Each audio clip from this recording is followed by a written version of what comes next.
మరిగించిన నీటిని తిరిగి మరిగించి వాడటం వల్ల ఈ ప్రాణాంతక సమస్యలు రావచ్చు. సాధారణంగా మనం కొన్నిసార్లు మరిగించిన నీటిని తిరిగి మరిగించడం జరుగుతుంది. ఉదాహరణకు ఒక కప్పు టీ తయారు చేయడానికి ఒక కెటిల్ నీళ్లు తీసుకోండి.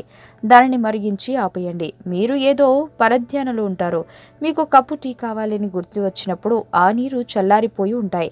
అందువల్ల మీరు మళ్ళీ వాటిని తిరిగి వేడి చేస్తారు. ఇలా మరోసారి చేయకుండా ఆపండి. అదే నీటిని తిరిగి వేడి చేయొద్దు. దాన్ని మార్చడానికి చాలా సమయం పడుతుంది. ఇంతకు ముందు ఆ పని చేసి ఉంటే భవిష్యత్తులో అలాంటి పని తిరిగి చేయకండి.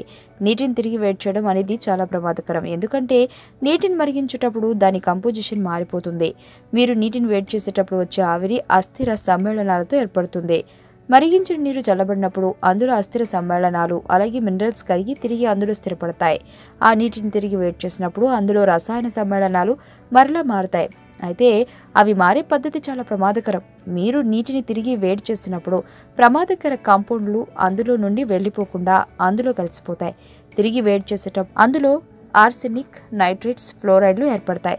తిరిగి మరిగించిన నీటి వల్ల కలిగే దుష్ప్రయోజనాలు: క్యాన్సర్ బారిన పడవచ్చు. విషపూరిత నైట్రేట్లు: నీటిలో నైట్రేట్లు ఉంటే నీరు మరిగించినప్పుడు అవి అధిక ఉష్ణోగ్రతలను బయటికి పంపి అధిక విషంగా తయారవుతుంది. అధిక ఉష్ణోగ్రతలు నైట్రేట్ల సమ్మేళనాలు పూర్తిగా మార్చి నైట్రోసమైన్స్ గా మార్చి ఆ నైట్రోసమైన్స్ కార్సినోజెనిక్ గా మారుతుంది. వీటి వల్ల వివిధ రకాల క్యాన్సర్లు వస్తాయి. హృదయ సంబంధ రోగాలు: ఎక్కువసార్లు వేడి చేసే నీటిని తీసుకుంటే మీరు ఐరన్సిక్ ఇంటాక్సికేషన్ తో బాధపడతారు. దీనివల్ల క్యాన్సర్, హృదయ సంబంధ రోగాలు, నరాల సమస్యలు, అంతేకాకుండా వంధత్వం వంటి వివిధ రకాల ప్రమాదకర ఆరోగ్య సమస్యలు వస్తాయి. ఫ్లోరైడ్ సమస్యలు: మీరు ఫ్లోరైడ్ ని అధికంగా తీసుకుంటే నరాల సమస్యలు ఏర్పడతాయి.